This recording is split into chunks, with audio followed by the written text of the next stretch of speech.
I'll probably be busy that day. I won't go. After that day, I would no longer be Nathaniel's mate. But I couldn't bring myself to say those words. Hearing this, Nathaniel's brows furrowed immediately. What are you throwing a tantrum about now? His voice was full of impatience. Because I've been spending more time with Sophia lately? Amelia, I warned you on the first day of our marriage. Don't fantasize about things that don't belong to you. And put away that pathetic victim act. It only disgusts me. I was simply preparing to disappear completely from his world after the contract expired, to never be an eyesore again. Yet he thought I was protesting his kindness towards Sophia in this way. I opened my mouth but ultimately said nothing. Nathaniel's phone rang. He glanced at the caller ID, and his expression instantly softened. A tenderness he had never shown me. Sophia's crying came through the receiver. Nathaniel asked nervously and gently, "Sophia? What's wrong? Don't cry, take your time." Sophia on the other end seemed to be saying something intermittently. Nathaniel kept comforting her. "Don't be afraid. I'm here. Where are you now?" "Okay, I'll be right there." He hung up and didn't even glance at me still kneeling on the floor. He grabbed his car keys and rushed outside. He moved so urgently that his shoulder slammed hard into me. I was already off balance, and this powerful impact sent my body stumbling backward uncontrollably. My forehead struck hard against the sharp corner of the door frame. Searing pain exploded from my temple, and stars burst before my eyes.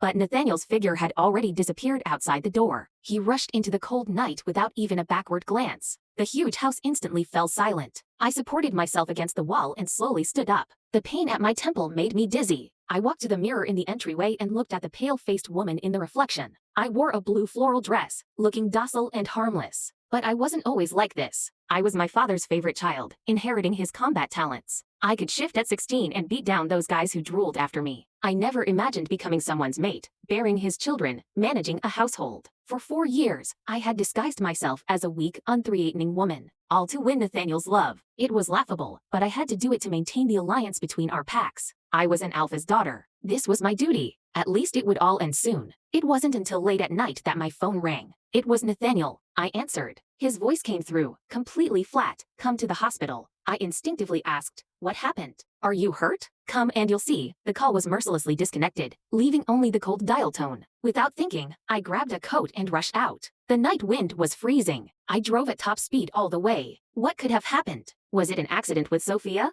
Or was it him? I arrived at the hospital as fast as I could. From a distance, I immediately saw Nathaniel in the hospital room, holding the crying Sophia and comforting her. They were embracing tightly. The scene felt so ironic, as if I, who had rushed here, was the third party. The air in the corridor felt especially cold because of the disinfectant smell. I stood there, feeling like all the blood in my body had been frozen by this chill. I watched the two people embracing tightly in the distance. Nathaniel lowered his head,